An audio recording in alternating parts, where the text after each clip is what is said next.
Welcome guys. I'm welcoming you to the summer with a lovely frozen treat. It's smooth, it's deliciously refreshing, it's healthy, and it's called pineapple strawberry sorbet. Here I have some frozen pineapples and some strawberries along with some sugar and of course my food processor. I'm not going to be using all these fruits, alright? I'm going to be using 1 cup each, but let's start with our simple syrup. This is going to add some sweetness into our sorbet and at the same time add the texture. So we're going to place the sugar and some water over medium heat and stir this constantly until the sugar dissolves. Then you want to let this sit until it is completely cool, all right? We're not going to use it warm. We want it completely cool. And to make this recipe, guys, you can use a high-powered blender. I do not have one, but I find that my food processor works perfectly fine. So once the sugar grains has been dissolved, I'm going to set this aside and let it cool. Again, this is second warning.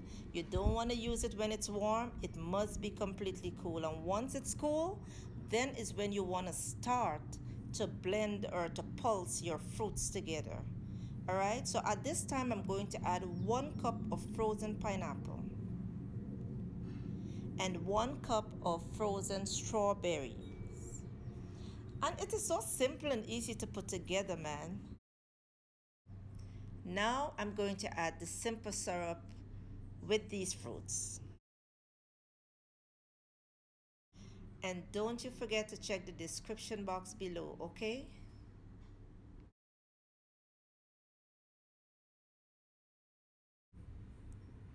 Now place the cover onto the food processor and pulse. Just pulse, guys, until you get that nice, creamy, rich texture.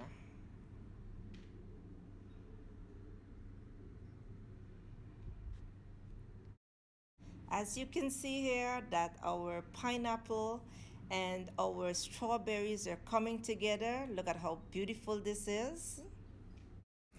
And this is what our smooth textured sorbet looks like, guys. Look at how creamy this is. Look at the texture of our sorbet. And here you have it, guys. It's simple, it's easy to put together. Summer is real. Let me tell you something. Just whip up any kind of fruits and once it's frozen, make that simple syrup. Once the simple syrup is extremely cool, you will never regret it. This sorbet is healthy, it is refreshing, it's delicious, it's everything, guys. So you can cup them and serve them as it is, or you can just freeze them and then serve. So give it a try, enjoy, and don't you forget to subscribe. I will see you in my next video. Stay tuned for more delicious recipes.